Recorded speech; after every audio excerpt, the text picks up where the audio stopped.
Olá, queridos amigos, estamos aqui nós para mais um momento de reflexão em torno do Evangelho segundo o Espiritismo. Estamos aqui no capítulo 9, os bem-aventurados, os que são mansos e pacíficos. Nós estamos chegando à parte final desse capítulo, desse item tão importante.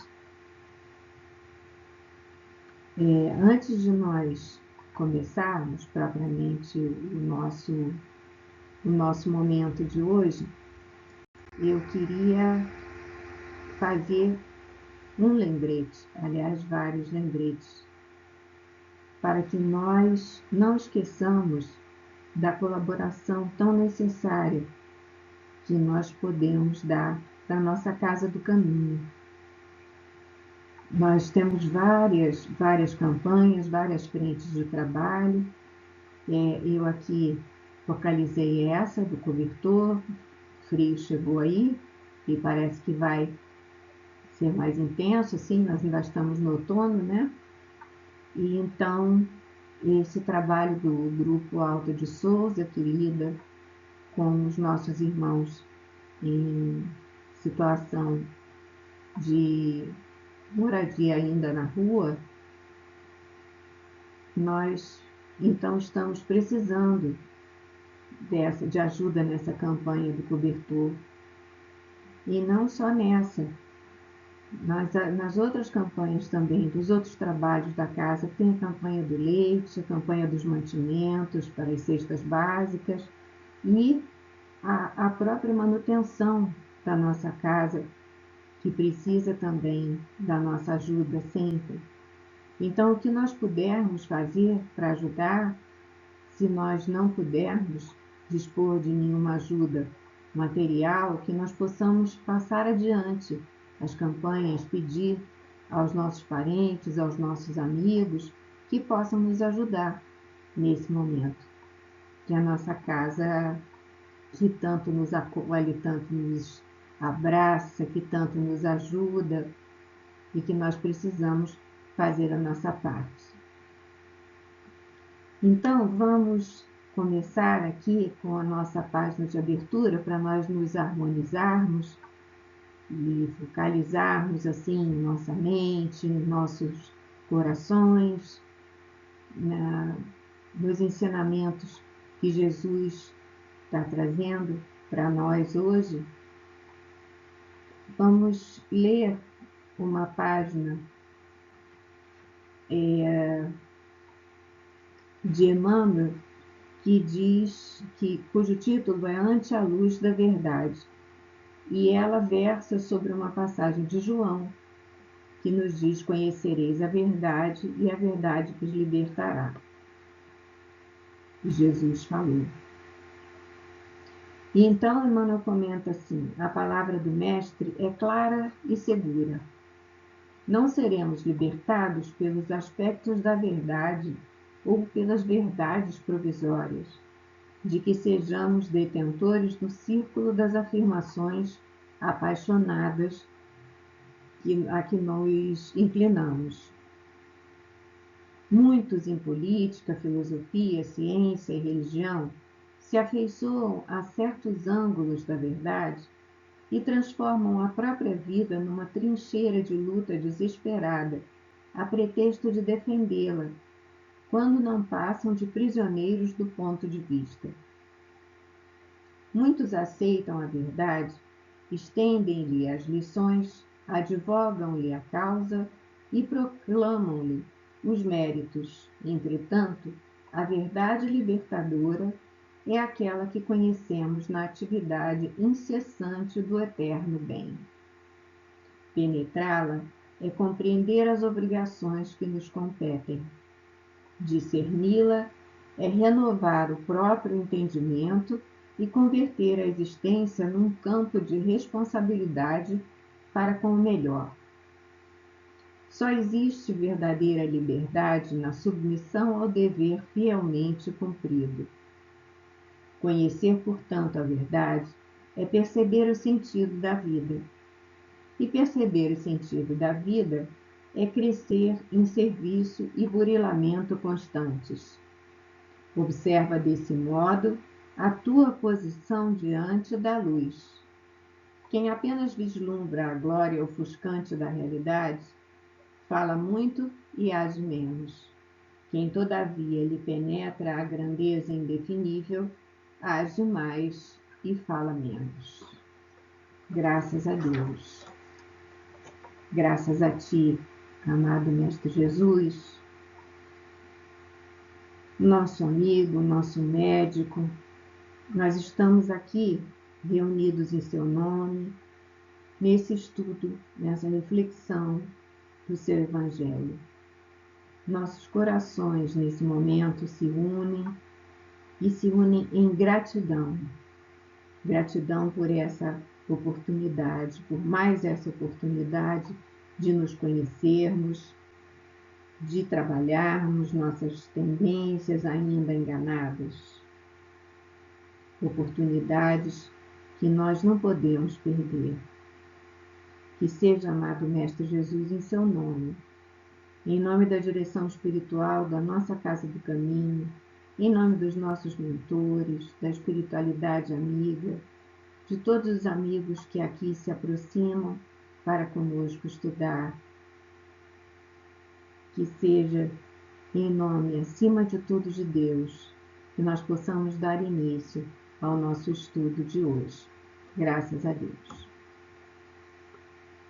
Então, nos cabe hoje a lição, o item número 8 desse capítulo 9, Bem-aventurados os que são mansos e pacíficos.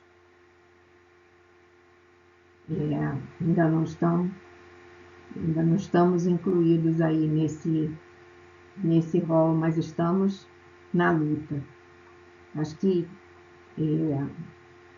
grande parte das nossas tendências de irritação, de agressividade, nós já estamos conseguindo trabalhar.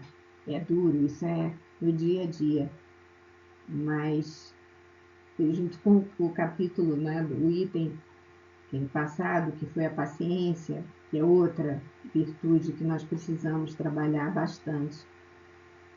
Então, nós estamos aqui falando de obediência e resignação, e o texto nos traz como sendo duas virtudes. Aí o texto dizendo: a doutrina de Jesus ensina por toda parte mesmo, toda parte do Evangelho, nós vemos a obediência e a resignação, duas virtudes que acompanham a doçura e que são muito ativas, embora os homens as confundam erradamente com a negação do sentimento e da vontade. Nós ainda temos bastante dificuldade com isso, até mesmo com o senso comum desses termos. Nós precisamos muito desenvolver ainda essas duas virtudes, como tantas outras que precisamos. A nossa luta é essa. No momento em que nós conseguirmos conquistar virtudes, nós sabemos que isso é um processo paulatino, que nós vamos, uma a uma, um pouquinho, tentando conquistar. E se nós vamos ver simplesmente a definição, como sempre a gente procura, né, nos termos que nós estamos estudando, em qualquer estudo, não é só na doutrina, nós sempre procuramos o significado, a conceituação, o conceito de termos que nós estamos estudando. Então, se nós vamos lá procurar os termos na internet ou no dicionário da internet, nós vamos ver a obediência como condição ou qualidade de obediente, submissão completa, sujeição, vassalagem. E resignação como submissão também, né, à vontade de alguém ou ao destino. Então, nós vamos sentir que a doutrina, que o Evangelho de Jesus não está falando simplesmente disso. Porque assim, né, só olhando definições, nós temos uma ideia de apatia, de falta de ponderação, de bom senso, de raciocínio. E nós vemos que Lázaro diz exatamente o oposto. As duas são forças ativas, ele nos diz. Ele fala de atividade, porque sim, são processos dinâmicos. É bom então a gente lembrar que o dicionário ajuda sim, né, sempre. Mas como em vários campos científicos que nós entramos, que nós nos ativermos mais, nós precisamos procurar fontes específicas desses campos específicos. Então, no caso da doutrina espírita, nós vamos procurar campos específicos da doutrina espírita. Então, uma fonte legal que eu até sugiro a vocês, que eu geralmente procuro, é a Kardecpédia, que ajuda a beça, né? Tem aplicativo que a gente pode instalar no celular, que os textos de Kardec estão interrelacionados. Então, é legal para a gente estudar, porque daí a gente consegue os conceitos de uma forma bem prática, é uma maneira legal da gente, mais uma, né, da gente estudar a doutrina. Também tem o Kardec Play, que tem várias videoaulas, né, que ajudam, que eles passam por pergunta a pergunta das obras de Kardec. E eu costumo utilizar e acho que ajuda bastante no estudo. Não sei se vocês já estão acostumados a usar, enfim, eu há pouco tempo que tenho usado. Kardecpedia, normalmente, quando a gente procura alguma coisa, entra logo na internet, né, na busca, na inteligência artificial. Mas o Kardec Play eu descobri há pouco tempo essas aulas. Então, olha só, nesse momento nós já estamos falando em procurar fontes específicas para auxiliar os nossos estudos, já que nós precisamos cada vez mais estudar, já diz o nosso Dr. Hermann, estudar e trabalhar. É sempre recomendado, né? O estudo e o trabalho que são indispensáveis para nós. Então, nós estamos aí já exercitando um termo que é colocado nesse texto, que é a razão. A doutrina espírita sempre nos guia através da razão. E a razão nos indica o guia, né? É um guia, a nossa razão.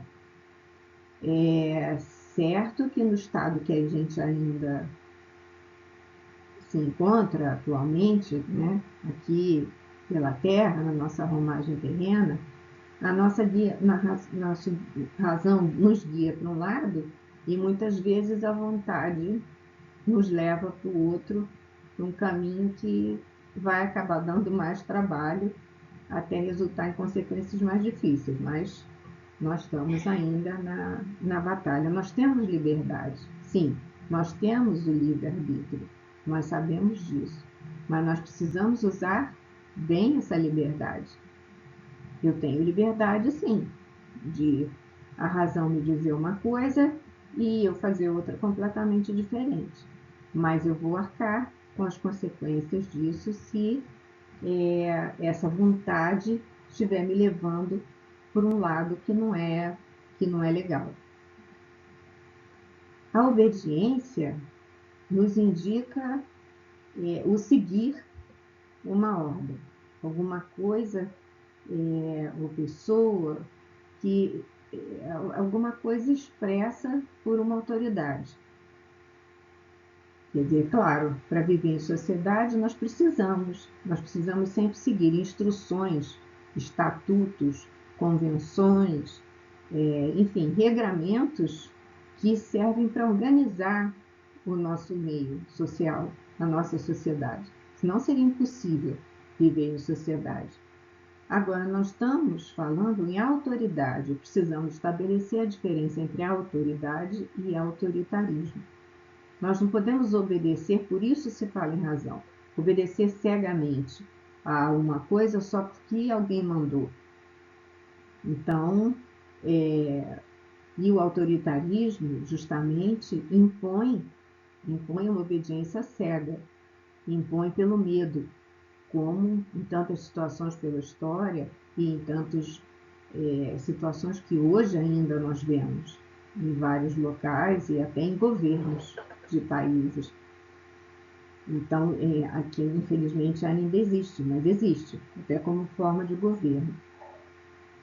Então aí está muito bem dito pelo Lázaro, que a razão vai guiar a nossa obediência. Mas ainda nós precisamos nos equilibrar muito nesse sentido, até por conta daquele velho nosso amiguinho egoísmo e da nossa amiguinha vaidade, que ainda nos dominam em certos... Nós ainda carregamos, mesmo que até às vezes seja difícil para nós reconhecermos que ainda carregamos. Mas aí eles ainda nos atrapalham. E nós temos, se a gente observar, dois extremos. Aqueles de nós que simplesmente se recusam a obedecer qualquer coisa. Não tem gente assim? Que avança o sinal, que pisa na grama quando está lá escrito que não é para pisar, que fura fila, que desrespeita, enfim. Se alguma coisa é estabelecida, a pessoa vai para o outro lado. Aquele famoso do contra. E no outro extremo está aqueles de nós que temos uma atitude de passividade absoluta, preguiça mesmo. Até preguiça para refletir, para argumentar, para manter os seus argumentos com lógica. Até, por exemplo, no trabalho de equipe. A pessoa ouve o outro falar, não concorda, tem bases seguras para discordar ou até para argumentar e chegar a um meio termo, mas sem preguiça. Então prefere obedecer e vai assim mesmo e vamos levando. Então, porque até essa manifestação vai dar trabalho, né? Então, por isso aqui, o nosso texto fala desses dois aspectos, né? Ele fala: o covarde não pode ser um resignado, assim como o orgulhoso e o egoísta não podem ser criaturas obedientes. Então, quando nós falamos de resignação, também não é simplesmente aceitação, como nós vimos lá que o dicionário fala. Não quer dizer que nós também vamos apelar para a covardia, para a apatia, deixar o desânimo nos abater, alguma coisa, alguma situação, algum diagnóstico ruim que nós recebemos, alguma situação desagradável que nos aparece. Então não vamos de cara dizer, foi Deus que quis assim, então eu vou me resignar e pronto. E cai numa apatia profunda, até em depressão, e não faz nada. Aí fica desolado num canto e acha que isso é resignação.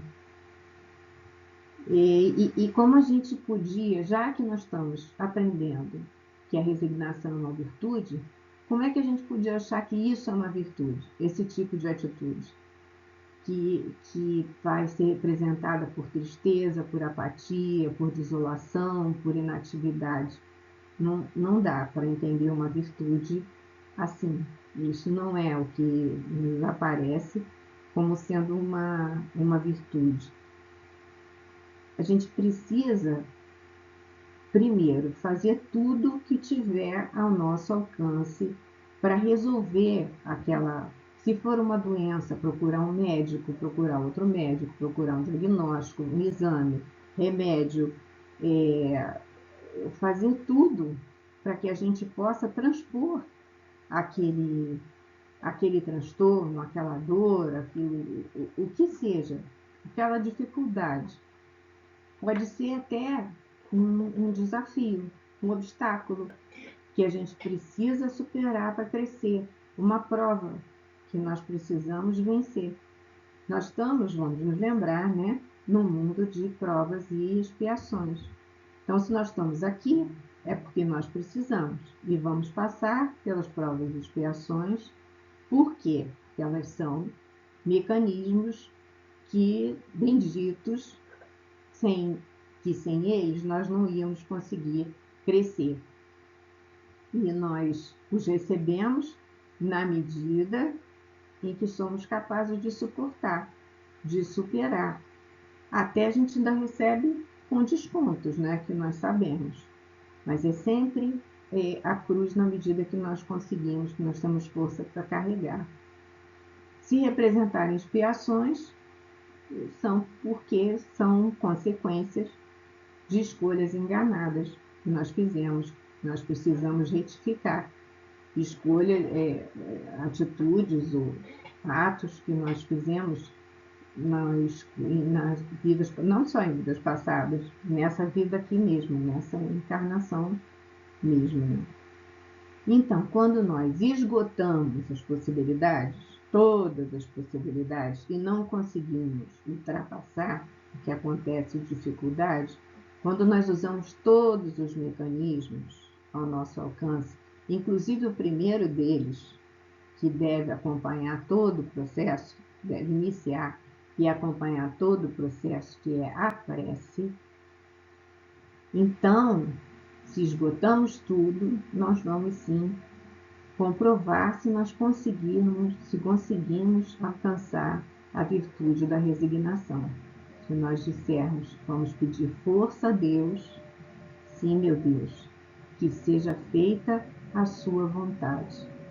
Aí nós vamos ter conseguido conquistar a virtude da resignação.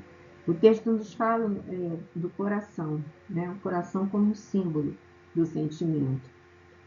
Então, nós vamos nos valer da fé em Deus, porque dói, a dor dói, sim.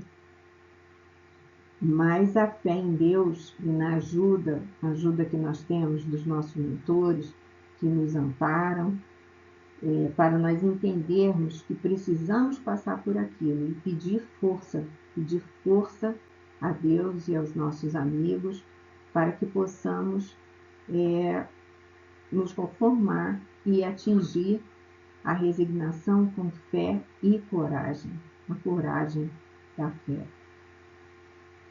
E o texto segue nos lembrando do maior exemplo de obediência e resignação que nós tivemos, que nós temos, como é o maior exemplo para nós em tudo, que é Jesus. E durante o tempo que ele esteve por aqui, encarnado, ele exemplificou dia a dia obediência e resignação. Ele, como disse, não vim destruir a lei, ele obedeceu, ele atendeu e ele exemplificou isso em todos os atos, sempre, em todos os dias, porque para ele, é claro, que são virtudes conquistadas há muito, muito tempo. Então, para ele, são atos naturais. Tanto a obediência, quanto a resignação, quanto todas as outras virtudes que ele, para lá, já havia conquistado. E então, a parte final do nosso texto fala de uma coisa importantíssima, como importantíssimas são todas as leis de Deus. Ele fala antes assim: cada época é marcada pela virtude ou pelo vício que deverão salvá-la ou perdê-la. A virtude da vossa geração é a atividade intelectual, seu vício é a indiferença moral. Sim, nós estamos desenvolvidíssimos intelectualmente, já temos comentado isso, e precisamos agora do crescimento moral, que é essa conquista aí que nós estamos na batalha. Então, em que ele nos traz essa imagem é, da frase final, né, que ele diz que ele vai nos dominar a nossa rebeldia, a força do freio e da espora. E é claro que isso se trata de uma alegoria, né, de uma alegoria, porque é claro que ele não vai usar nem freio nem espora. Mas ele faz até uma contraposição literária bonita com a frase final, que ele usa essa coisa bem violenta, vamos dizer assim, e nessa contraposição literária, como eu estou falando, que ele contrapõe a frase final mesmo do capítulo, que é bem-aventurados os mansos. Ele fala aqui que ouvirão docilmente os ensinamentos. Então, esse freio e essa espora representam mesmo esses mecanismos, que nós temos esses mecanismos abençoados, que eles vêm na dose exata para o nosso desenvolvimento, para a nossa reforma e para o nosso crescimento. Então, vamos aproveitar as oportunidades de estudo, vamos aproveitar tudo que nos é oferecido em termos de oportunidade e tentarmos conseguir pouco a pouco a obtenção dessas virtudes, da obediência e da resignação. Muito obrigada a todos, um abraço carinhoso e que sejamos gratos a Deus por mais essa oportunidade de estudo e reflexão. Graças a Deus.